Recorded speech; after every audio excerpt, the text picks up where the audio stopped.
आज हम करने वाले हैं क्लास 9 का जिनका सोशल साइंस का पेपर होने वाला है, फाइनल एग्जाम होने वाला है, उनके लिए लेके आया हूँ वेरी इंपॉर्टेंट क्वेश्चन जो आपको एग्जाम से पहले पढ़ के जाना चाहिए। चलिए शुरू करते हैं सबसे पहले वाले क्वेश्चन से। तो पहला क्वेश्चन आपका क्या बोलता है, न्यूनतम समर्थन मूल्य की परिभाषा बतानी है। न्यूनतम समर्थन मूल्य का मतलब होता है जब किसान जो होता है ना फसल उगाता है ना, उस किसान का जो फसल के जो दाम होते हैं ना सरकार पहले ही तय कर देती है। मतलब एक न्यूनतम जो वैल्यू होती है ना उसको पहले ही तय कर देती है, बता देती है। यानी इसका मतलब ये होता है किसान जब फसल बेचने आएगा तो उसको कम से कम इतना दाम तो मिलेगा ही मिलेगा। इसका आंसर देखो कैसे लिखा हुआ है कि न्यूनतम समर्थन मूल्य वह मूल्य होता है जो सरकार किसानों को उनकी फसल के लिए तय कर देती है कि आज जब किसान बेचने आएगा तो उतना पैसा मिलेगा ही मिलेगा। इस मूल्य पर सरकार फसल खरीदने की क्या कर देती है, गारंटी देती है। सरकार ये गारंटी देती है कि अगर किसान फसल बेचने आया तो उसको इतना दाम मिलेगा। इससे क्या होता है, इससे फायदा ये होता है कि किसानों को नुकसान नहीं होता। किसान जब फसल उगाता है और बेचने आता है तो ऐसा नहीं होता है कि उसको कभी कम दाम मिल जाए, ठीक है, ऐसा नहीं होता। उसको कम से कम जो तय कर दिया ना सरकार ने उतना तो दाम मिलेगा। उससे ज्यादा मिल सकता है लेकिन उतना जो तय कर दिया सरकार ने दाम, उतना तो उसको मिलेगा मिलेगा। उससे कम उसको बेचने के लिए मजबूर होना नहीं पड़ेगा, ठीक है यहाँ पे। इसके बाद आपका सेकंड क्वेश्चन क्या बोलता है, देखो ध्यान से देखना। सेकंड क्वेश्चन बोलता है औपनिवेशिक सरकारें चरवाहा भूमि को कृषि भूमि में क्यों परिवर्तित करना चाहती थी। चरवाहा भूमि का मतलब क्या होता है, जहाँ पे भेड़ बकरियों जानवरों को चराया जाता है उस जमीन को हम क्या कहते हैं, चरवाहा भूमि कहते हैं, ठीक है यहाँ पे। जहाँ पे मोस्टली घास होती है। और कृषि भूमि मतलब जहाँ पे खेती बाड़ी होती है, कोई फसल उगाई जाती है, उसे कहते हैं कृषि भूमि।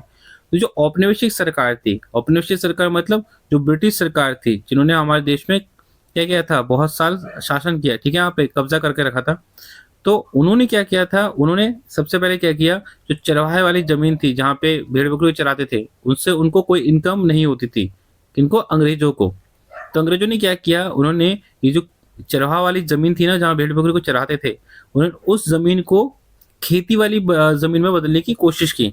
अब ये उन्होंने ऐसा क्यों किया वो आपको बताना आंसर। तो इसका आंसर होगा, देखो वे चाहते थे, बताओ, वे खेती का विस्तार करके अधिक राजस्व प्राप्त करना चाहते थे। वो ये चाहते थे कि ज़्यादा से ज़्यादा खेती-बाड़ी हो। इससे क्या होगा, जो खेती-बाड़ी होगी तो जो पैदावार होगी उसको बेच के वो ज़्यादा से ज़्यादा पैसा कमाना चाहते थे। कौन? जो ब्रिटिश सरकार यानी औपनिवेशिक सरकार थी। दूसरा, वो किसानों से ज़्यादा लगान यानी टैक्स लेना चाहती थी और उससे जो अगर खेती-बाड़ी होती तो लगातार यानी नियमित रूप से उनको क्या होती, इनकम होती ही रहती खेती-बाड़ी से। तीसरा पॉइंट था, इससे जो होता क्या, उनको कच्चा माल मिल पाता। खेती-बाड़ी से क्या मिलता, कच्चा माल मिलता ताकि वो अपने उद्योगों में उस कच्चे माल का उपयोग करके दूसरी वस्तुएं बना सके, ठीक है। इसलिए वो क्या कर चाहती थी, कृषि भूमि को बनाना चाहती थी। साथ में वो चाहती थी कि जो चरवाहे थे, जो घुमंतु चरवाहे थे, जो कभी इधर कभी उधर मतलब जगह बदल बदल के अपने भेड़ बकरियों को चरवाते थे, ठीक है। तो उनकी जीवन शैली पे, उनकी लाइफ स्टाइल पे वो कंट्रोल करना चाहती थी। कौन? सरकार, ठीक है। इसके बाद थर्ड क्वेश्चन पे आते हैं। देखो थर्ड क्वेश्चन क्या है हमारा, देखो वन कानून ने घुमंतु चरवाहों के जीवन पे कैसे प्रभाव किया। देखो वन कानून का मतलब क्या था और घुमंतु चरवाहे क्या थे। घुमंतु चरवाहे, चरवाहे मतलब होता है जो भेड़ बकरी को चरवाते हैं अपने, ठीक है, यहाँ पे जिनका जो गुजर बसर होता है ना, वो भेड़ बकरियों या जो होता है ना जानवर होते हैं उनको पाल के होता है, उनको दूध बेच के या उनके जो उन जानवर को बेच के कहना उनका क्या होता है, गुजर बसर होता है, ठीक है यहाँ पे। और ये घूमते चरवाहे अपने जगह बार बार बदलते रहते हैं, ठीक है। अब दूसरा यहाँ पे लिखा है वन कानून। वन कानून मतलब लॉ था, ठीक है, कानून था जिसके तहत कोई भी जो घुमंतु चरवाहा था ना, अब जंगल में अपने जानवरों को चरवा नहीं सकते थे, ठीक है यहाँ पे। तो इससे उनके जीवन पे क्या असर पड़ा, घुमंतु चरवाहों के जीवन पे इस कानून का असर क्या पड़ा। तो पहला ये हुआ कि उन्हें जंगलों में प्रवेश और चराई की अनुमति नहीं रही। इस कानून के तहत घुमंतु चरवाहे अपने जानवरों को कहाँ नहीं चरवा सकते थे, जंगलों में चरवा नहीं सकते थे, ठीक है यहाँ पे। दूसरा, उनके पारंपरिक मार्गों पर रोक लगा दी, जहां से वो पीढ़ी दर पीढ़ी, ठीक है, जो चरवाहे थे अपने जानवरों को ले जाते थे, लेके आते थे, उन जो मार्ग थे ना, रास्ते थे, उनको भी रोक लगा दी गई। किनके द्वारा? ब्रिटिश गवर्नमेंट के द्वारा, ठीक है यहाँ पे। किसके द्वारा? इस कानून के द्वारा, ठीक है। इसके अलावा क्या किया गया, देखो चराई पर कर और जुर्माने लगाए गए। जो ब्रिटिश गवर्नमेंट थी ना, उन्होंने क्या किया, इस कानून के तहत अगर कोई चरवाना चाहता है तो उसको उसके बदले टैक्स देना पड़ेगा, तब वो चरवा सकता है। यहाँ तक कि अगर किसी ने बिना परमिशन लिए अगर चराने गया, ठीक है, तो उस पर जुर्माना लगता था। इससे क्या हुआ, चरवाहों का जीवन जो था ना, उनका जो जीवन शैली था उस पर बहुत बुरा प्रभाव पड़ा, उनकी आजीविका खत्म हो गई। ठीक है, ये बहुत इंपॉर्टेंट क्वेश्चन है, याद ध्यान दीजिएगा। ठीक है, इसके बाद अगला क्वेश्चन पूछा गया है, प्रवास के कारणों की व्याख्या कीजिए। इस प्रवास का मतलब क्या होता है, ध्यान से सुनो। प्रवास का मतलब होता है जब लोग जो होते हैं ना, एक स्थान को छोड़कर दूसरे स्थान पे जाते हैं। जैसे मान लो कि बहुत सारे, जैसे आप भी बहुत सारे होंगे, आप अपने गांव को छोड़ के शहरों में आके रह रहे होंगे, या शहरों को छोड़ के और किसी जगह पर जा रहे होंगे। ठीक है, यहाँ पे तो इसे कहते हैं प्रवास। ठीक है, यहाँ पे तो प्रवास लोग तब करते हैं जब जैसे अच्छे रोजगार के लिए, बेहतर जीवन की तलाश में लोग क्या करते हैं, प्रवास करते हैं। ठीक है, यहाँ पे साथ में अच्छी शिक्षा के लिए, अच्छी सुविधाएं प्राप्त करने के लिए क्या करते हैं, वो प्रवास करते हैं, एक जगह छोड़ के दूसरी जगह जाते हैं। या उनके जहाँ पे वो रहते हैं वहाँ पे कोई बाढ़ आ गया हो, सूखा पड़ गया हो, भूकंप आ गया हो, तो उस जगह को उनको छोड़ना पड़ता है। ठीक है, या वहाँ पे युद्ध हो गया हो, दंगे लग गए हो, या वहाँ का जो जगह है वो असुरक्षित हो, तो लोग क्या करते हैं, प्रवास करते हैं। इसके बाद आपका 5th नंबर का क्वेश्चन क्या बोलता है, देखो यहाँ पे, समानता के अधिकार का विश्लेषण करना है। क्या देना है, समानता के अधिकार का विश्लेषण करना है कि समानता का अधिकार क्या है। देखो, समानता का अधिकार जो होता है भारतीय संविधान द्वारा दिया गया है और बहुत ही महत्वपूर्ण अधिकार होता है। ठीक है, यहाँ पे अब समानता का अधिकार क्या बोलता है कि कानून के सामने जो है सभी नागरिक क्या है, समान है। जो समानता का अधिकार है हमें ये बोलता है कि कानून के सामने सभी लोग बराबर है। दूसरा, धर्म, जाति, लिंग और जन्म के आधार पर किसी के साथ भेदभाव नहीं होगा, ये समानता का अधिकार हमें देता है। ठीक है, इसके अलावा और क्या होगा, देखो यहाँ पे कि सभी सभी को समान अवसर प्रदान करता है, सभी को बराबर मौका मिलेगा, पढ़ाई में, जॉब में सबको बराबर मौका देगा। कौन अधिकार, ये वाला अधिकार।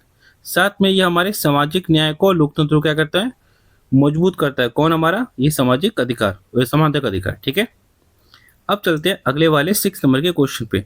देखिए, ये जितने क्वेश्चन है बहुत इंपॉर्टेंट क्वेश्चन है, तो आपको एग्जाम से पहले एक बार पढ़ के जाना चाहिए, और इस वीडियो को अपने दोस्त के साथ जरूर शेयर कीजिएगा ताकि उनकी भी हेल्प हो सके। ठीक है, यहाँ पे साथ में देखो अगले वाले क्वेश्चन पे आते हैं, खाद्य सुरक्षा किसी भी देश के लिए क्यों आवश्यक होती है, हमें बताना है। खाद्य सुरक्षा किसी भी देश के लिए आवश्यक क्यों है। खाद्य सुरक्षा का मतलब क्या है, देखो, खाद्य सुरक्षा का मतलब होता है सभी को क्या मिलना चाहिए ना, खाने की चीजें मिलती रहनी चाहिए, यानी सभी को अनाज मिलता रहना चाहिए। ठीक है, यहाँ पे और सभी को, सभी तक है ना, जो खाना है, भोजन है, वो उनकी पहुंच तक होना चाहिए, इसे कहते हैं खाद्य सुरक्षा। हमारे पास इतना अनाज हो, ठीक है, इतना खाने की चीज हो कि सबका पेट भर सके। ठीक है, इसे कहते हैं खाद्य सुरक्षा। ठीक है, यहाँ पे तो किसी भी देश के लिए खाद्य सुरक्षा क्यों आवश्यक होता है, तो पहला पॉइंट देखो, ये इसलिए इंपॉर्टेंट ताकि देखो लिखा है, यह सभी लोगों को पर्याप्त और पौष्टिक भोजन उपलब्ध कराती है।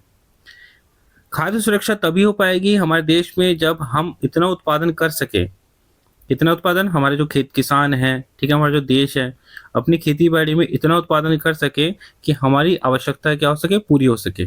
तो खाद्य सुरक्षा इसलिए भी इम्पोर्टेंट है ताकि सब तक और सी चीज़ें पहुंच सके, मतलब जो पर्याप्त, जो जितना उनको खाना चाहिए वो तो मिल सके। साथ में भूखमरी, कुपोषण, इस समस्या को कम करने के लिए हमें क्या चाहिए, खाद्य सुरक्षा। खाद्य सुरक्षा करने के बहुत तरीके हैं। देखो, किस जो सरकार क्या करती है खाद्य सुरक्षा करने के लिए, क्या करती है, किसानों से फसल परचेज करती है। ठीक है, और परचेज करने के बाद उसको स्टोर करके रखती है। उस फसल को क्या करती है, जब कहना जैसे राशन की दुकान हो गई वहाँ पे कम दाम पे उपलब्ध करवाती है, या कभी मुसीबत का समय आ गया तब भी कहना में लोगों में प्रोवाइड करवाती है। ठीक है, यहाँ पे इस तरह से हमारा देश खाद्य सुरक्षा में रहता है। साथ में खाद्य सुरक्षा इसलिए भी जरूरी है कि गरीब, जो कमजोर वर्ग के लोग हैं, उनको भी भोजन मिल सके, इसलिए खाद्य सुरक्षा आवश्यक होता है। ठीक है, साथ में समाज में क्या हो सके, आर्थिक स्थिरता बनी रहे। सब लोग, आर्थिक स्थिरता कब आएगी, तो सबको भोजन मिलेगा तो आर्थिक स्थिरता आएगी। अगला आपका क्वेश्चन पूछा गया है, 7 नंबर का क्वेश्चन दे रखा है, आपके विचार में भारतीय न्यायपालिका स्वतंत्र क्यों है, आपको कारण बताना है। ठीक है, यहाँ पे तो इसका आंसर होगा, देखो, भारतीय न्यायपालिका मतलब आपने देखा होगा ना, जिला अदालत होती है, ठीक है, यहाँ पे फिर हाई कोर्ट होता है, फिर सुप्रीम कोर्ट होता है, तो आपने इसके बारे में सुना होगा। तो उसमें जो जज बैठे होते हैं, ठीक है, तो हमें बताना है कि जो न्यायपालिका है वो स्वतंत्र क्यों है। स्वतंत्र मतलब वो अपने, मतलब किसी के दबाव के बिना किस प्रकार से फैसले दे पाती है, तो हमको ये बताना है। देखो, पहला, न्यायाधीश बिना किसी दबाव के क्या लेता है, निर्णय लेते हैं। जो हमारा न्यायाधीश होते हैं ना इन न्यायालय में, ठीक है, यहाँ पे उन पे सिर्फ संविधान का ही कंट्रोल होता है और किसी का कंट्रोल नहीं होता है। सरकार, न्यायालय के जो सरकार होती है, देश की जो सरकार है, उसका न्यायालय में कोई भी हस्तक्षेप नहीं होता। इस प्रकार से हमारे जो देश की न्यायपालिका है वो स्वतंत्र है। ठीक है। और किस प्रकार से स्वतंत्र है? जो न्यायाधीश की जो नौकरी होती है, वेतन होता है, वो सुरक्षित रहता है, उसे सरकार बंद नहीं कर सकती। यहाँ तक कि सभी नागरिकों को निष्पक्ष जो न्याय होता है वो हमारी न्यायपालिका देती है बिना किसी भेदभाव के। तो इस प्रकार से हमारी न्यायपालिका क्या है? स्वतंत्र है। ठीक है। इसके बाद देखो दोस्तों, अब आते हैं 8वें नंबर पे क्वेश्चन पे।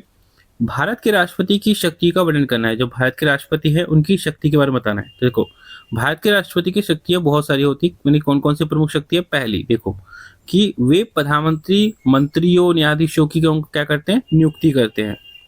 हमारे देश को जो हमारे देश के कौन हमारे देश के जो प्रधानमंत्री और जो राष्ट्रपति है वो प्रधानमंत्री की और मंत्री जो होते हैं, न्यायाधीश होते हैं, उनकी नियुक्ति करते हैं, उनको अपॉइंट करते हैं। वे देश के कार्यकारी प्रमुख भी होते हैं और हमारे जो तीनों सेना है उनके क्या होते हैं? सर्वोच्च कमांडर भी कौन होते हैं? हमारे राष्ट्रपति। वे संसद को जो संसद की जो बैठक है, लोकसभा राज्यसभा, उसकी बैठक बुलाते भी है और उसको भंग भी कर सकते हैं। कौन? हमारे देश के राष्ट्रपति। वो किसी अपराधी को क्षमा कर सकते हो, मान लो उसने कोई अपराध किया है तो उसको क्षमा भी दे सकते हैं या उसके दंड को कम भी कर सकते हैं। कौन? हमारे देश के राष्ट्रपति। अब आते हैं हमारा 9th नंबर क्वेश्चन क्या बोलता है? भारत के जो प्रधानमंत्री है, भारत के प्रधानमंत्री की शक्तियों का वर्णन करना है। तो जो भारत के प्रधानमंत्री होते हैं वो जो होते हैं वो सरकार के मुखिया होते हैं। ठीक है। उनके मुख्य शक्तियां कौन कौन सी होती है? वे मंत्रियों को चुनते हैं। देखो, जो आपने कभी सुना होगा ना, कैबिनेट मंत्री होता है, केंद्रीय मंत्री होता है। ठीक है। तो वो जो प्रधानमंत्री होते हैं वो अपने जो मंत्रियों में से अपने केंद्रीय मंत्री चुनते हैं, यानी बहुत से मंत्री चुनते हैं और उनको अलग अलग विभाग बांट देते हैं। तो ये काम किसका होता है? हमारे प्रधानमंत्री का। वे हमारे देश के लिए बहुत सी योजना बनाते हैं क्योंकि उनकी सरकार होती है। ठीक है। साथ में वो राष्ट्रपति को बीच बीच में जरूरी सलाह भी देते हैं। कौन? देश के हमारे प्रधानमंत्री। और वो संसद का क्या करते हैं? उसके जो संसद में जो काम चल रहा है उसका भी नेतृत्व करते हैं। कौन? हमारे देश के प्रधानमंत्री। और सरकार को, यानी देश का जो सरकार है उसको ढंग से चलाना, उसमें बहुत बड़ी भूमिका निभाते हैं। ये तो हो गया वाला। अब आते हैं लास्ट आज के हमारे क्वेश्चंस पे। वैश्विक निर्धनता परिदृश्य पर चर्चा करना है कि वैश्विक निर्धनता का मतलब क्या है। देखो, वैश्विक मतलब पूरा विश्व, पूरी दुनिया। निर्धनता मतलब गरीबी। ठीक है। यहाँ पे तो पूरी दुनिया में जो गरीबी है, ठीक है, वो हमारा क्या है? वैश्विक निर्धनता है। तो देखो, वो लिखा है वैश्विक निर्धनता का अर्थ होता है दुनिया के देशों में लोगों का गरीब होना। तो दुनिया के देशों में देखो गरीबी किस प्रकार से, देखो आज भी बहुत से लोग जो होते हैं भोजन, कपड़े, घर की जो जो जरूरी सामान होते हैं उसके लिए क्या होता है? वे जूझ रहे हैं। सभी देशों में ऐसा होता है। ये हमारे लिए क्या है? एक वैश्विक गरीब और निर्धनता है। गरीब देशों में क्या होता है? जैसे शिक्षा, स्वास्थ्य सुविधा जो होती है उसकी बहुत ज्यादा कमी होती है। तो ये हमारी क्या है? वैश्विक निर्धनता है। साथ में बेरोजगारी, कम आय का होना गरीबी का बहुत बड़ा कारण है। और जैसे महामारी, बीमारी फैल जाना, युद्ध होना, कोई प्राकृतिक आपदा आ जाना, किसी देश में आप देखते हो कोई आपदा आ जाती है, भूकंप आ गया, इससे भी क्या होती है? गरीबी आती है। फिर कई अंतर्राष्ट्रीय संगठन जो क्या कर रहे हैं, अभी क्या कर रहे हैं? इसको कम करने के लिए काम कर रहे हैं, प्रयास कर रहे हैं। ठीक है। तो दोस्तों, मैंने आपको पूरे 10 क्वेश्चन आपको समझा दिए जो आपके एग्जाम्स के लिए इंपॉर्टेंट है। इसका जो पीडीएफ होगा नोट्स का वो आपको मैं नीचे दे दूंगा डिस्क्रिप्शन में। अगर आपको कोई डाउट है आप कमेंट में पूछ सकते हैं। और अभी के लिए थैंक्स फॉर वॉचिंग।